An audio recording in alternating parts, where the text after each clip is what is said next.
Hey guys, this is Ghost Queen.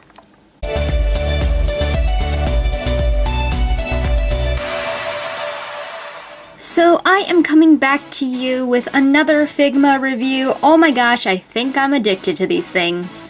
So here I have two Figmas actually. One of them is Figma number 14, and that is Hatsune Miku. And then this is Figma number 100, which is the Append version of Hatsune Miku. It's basically just her with a different outfit. There are so many versions of her, and yeah, this is one of them. I found these two in an online auction listing together. I originally just wanted this version, but honestly, these two were together for pretty much almost nothing. So I thought, this one looks pretty cool, I'll take that too. So yeah, I have both of them, and I plan to review both of them in this episode. So yeah, let's get them out of the box. I think I'll start with the classical Miku version first, because she has less things to unbox. If you remember my Figma Moon unboxing, you will know that her box was slightly bigger than this because she had the Pokemon, but this one, Miku does not have any little companions or anything. She just has her microphone, her leak, and her mic stand, and a spare face. So yeah, her box is quite a bit smaller. So now I'm just gonna unbox her.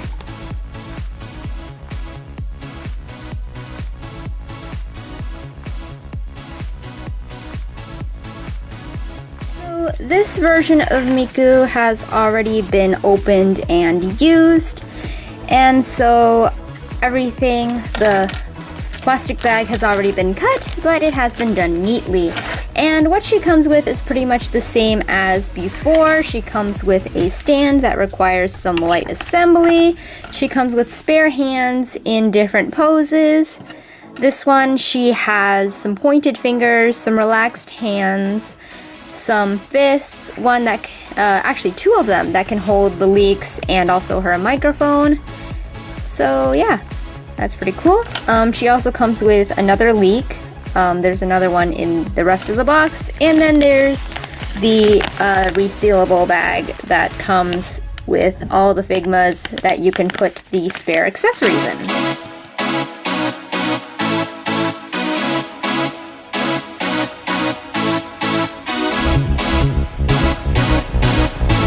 Figmas are extremely easy to put back into their original packaging, so it's very wise to save the original packaging in case you ever feel the need to resell them. Their value gets greatly decreased if they don't have their original packaging, so like I said, it's very smart to save it. To place the doll on the stand, you just need to take the point on the stand and stick it into the back. This one fits quite a bit better than it did with Moon. Here she is in all of her glory. She has a little bit more articulation than Moon because she has long sculpted hair, so her hair is also posable. And yeah, she is very nicely detailed and she is adorable. Look at her.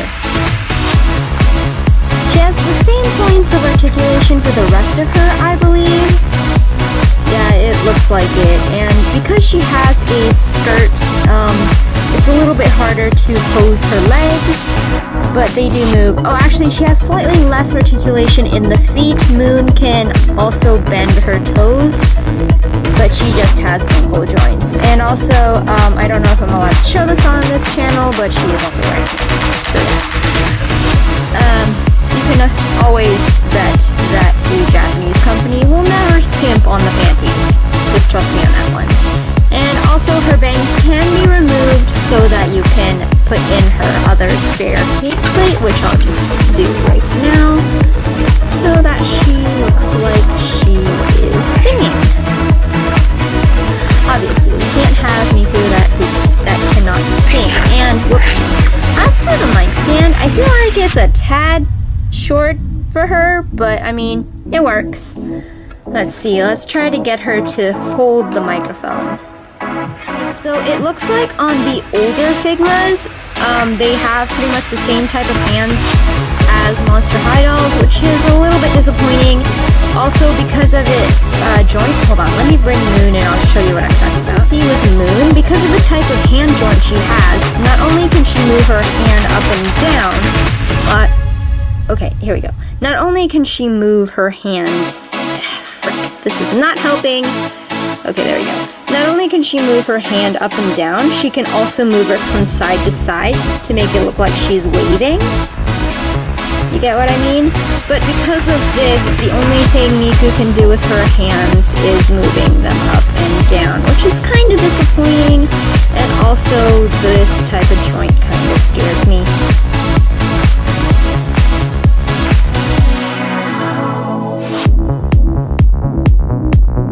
Another warning point, the sleeves make it absolutely impossible to put the hands in place. They just won't pop in. They're made of an extremely hard plastic, and because of the flimsy joint on the hand, you just can't pop them in place whatsoever. It just takes so much effort, and it's just almost impossible. More reasons why I really prefer this joint. It really doesn't take any effort to switch out the hands. And yes, the hands pop off a bit easily, but it's really no effort to put them back on. So yeah, these are absolutely ridiculous. And it's almost impossible to get the hands into the base where you store them. So I'm just gonna go ahead and say that I really hate these joints. They're ridiculous. Alright, so I finally gotten her to hold her microphone, and I think I'll just keep her like this because there is no way I'm gonna go around switching out the hands again. So yeah, I'm just gonna keep it like this. But overall, aside from that whole hand fiasco, I do really enjoy this figurine. The quality and the attention to detail is absolutely amazing. The posability is amazing. Overall, this has not helped my Figma addiction at all. I'm pretty sure I'll continue getting them until I feel there is a need to stop. So yeah. That's pretty cool. Let's look at the other one. Yes, did you guys forget? I totally forgot. There's another one right here. Move on though. Here, Half Moon cosplaying as Miku. I really like this. This is kind of cute. And yeah, like a lot of dolls, their heads can also be removed, and so can a lot of other things actually. If you've been following my Instagram, you will know that Moon's leg popped off, and I kind of made a joke about it. You just now witnessed her shirt bow thing pop off, and actually during the course of this video, Miku's torso has been snapped into in a bunch of ways, and you already know that their hands can pop off, their face plates can pop off. This thing is really annoying. I might just reattach it on screen. And the reason why Miku's wearing panties is because when her torso pops off, you can also take off everything else. So I'm not sure if I'm allowed to take that off. But yeah, this is why people customize Figmas, and I kind of want to try doing that myself. I don't know if I can, but you know, might be an idea for the future. So yeah, before this video gets too long, let's move on to the next one.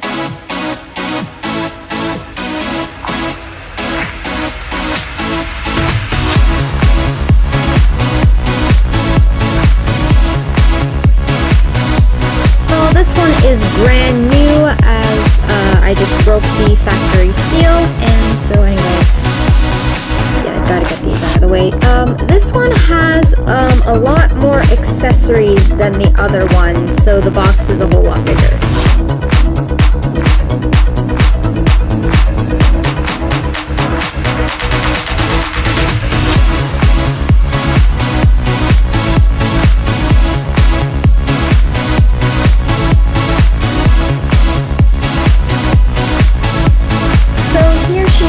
Out of the box. Again, the detail is absolutely beautiful. Instead of her hair being teal, it is a light mint blue with transparent edges on both of her pigtails and also the edges of her bangs and the back of her hair. Her hair, again, has a very wide range of motion. Hold on. Can the other one's hair spin around like that? A little bit, but this one's more of a hinge joint. Oh yeah, one more thing. The hole on her back seems to be a lot bigger than Moon's. So she can fit Moon's stand. For some reason. Yeah, and the peg on Miku's stand was a little bit thinner, so Moon can fit on her stand. So finally I can display those two girls standing up. Anyway, there are people talking outside of my room, but you can just go ahead and ignore that. So yeah, her hair has this whole anti-gravity effect, which is very cool. She has a more mature face-up, and also, unfortunately, her hand joints are exactly the same as the previous Miku. And also, she has an extra joint in her upper torso, and the rest of the joints are the same as the other Miku. Again, unlike Moon, she cannot bend her toes, and she just has a joint in her ankle. Which I understand. I mean, she's barefoot, and I think having a toe joint would really ruin that effect. She's also wearing an ankle bracelet, which is also very, very detailed. Unlike the previous Miku, she comes with a lot more stuff. She does come with less pairs of hands, but she does come with more accessories. For example, you can pop off her belt right here, and you can attach these thingies, which I actually have no clue what they are. I'm really not familiar with this version of Miku. I don't think I've seen her before, which is saying a lot because I've seen quite a few versions of her given where I live, but yeah, so you can pop those in place. I think I actually like this a whole lot better. This also has its own anti-gravity thing going on. She also comes with a spare upper arm, I believe? Let's see how these work.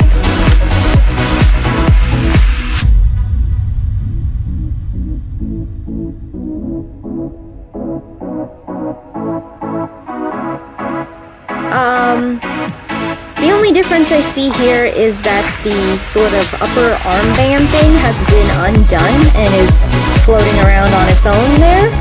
I guess that's pretty cool. That she has is a spare torso bit, and you can just kind of remove it after you've removed the belt here. So let me just carefully remove that piece.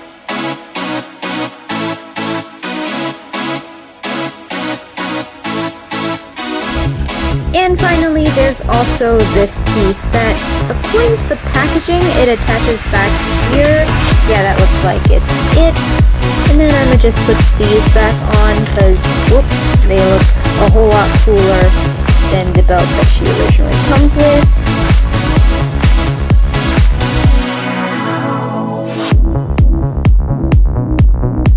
Another clear difference from the previous one is that there is a different stand.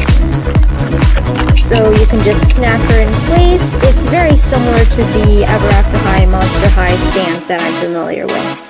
I think she is really cool. She's all floaty and kind of ethereal, and she has a lot more mature look to her. I do love it quite a bit, and she's a bit heavy because of her hair, so it doesn't always look that great on the stand, but yeah, I do enjoy it quite a bit. Let's see, let's try out a different expression, shall we?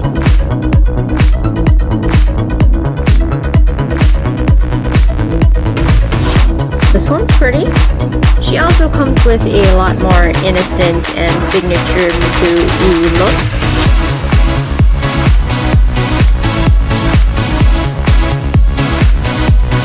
Most likely won't display her like this because she looks a little bit too similar to the original one that I have. In fact, her eyebrows seem to match the original a lot better. Let me test something out here.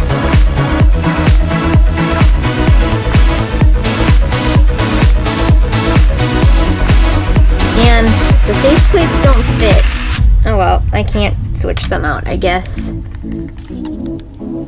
This Miku also comes with more relaxed hands and also hands that can hold a microphone or the leaks from the previous one, I guess, and also closed fists. I think I'll keep the hands she has right now. They're very graceful and elegant, and I like how they look, so yeah, I'll keep those. I kind of wish I had another microphone, because then I could have them both having microphones. That would be really cool looking. I just want to have all my Figmas side by side here so you can get some differences. As you can see, Moon is a lot shorter than the both of these two. She also looks very immature compared to them. She has a rounder face, she has a plumper body, and she is very, very flat-chested. Which, I mean, she's, what, 11? 10, 11, something like that. So yeah, that's pretty good. And as for these two, wait, what was this one called again? Right, the Append version of Miku is a lot more mature looking. She is, well, I'm pretty sure they're the same height. Her head is a tiny bit smaller, which might be the reason why the faceplate swap did not work at all. Another thing, whoops, her chest is larger. I'm sorry, it's just an observation. Her boobs are bigger than her boobs, and both of their boobs are bigger than her boobs, okay? It's just an observation. But honestly, both of them are very cute, and I'm really happy to have them both in my collection. I hope you guys enjoyed this video, and I hope you guys will look forward to seeing even more Figma videos from me in the future, because I know I will definitely find an excuse to get more.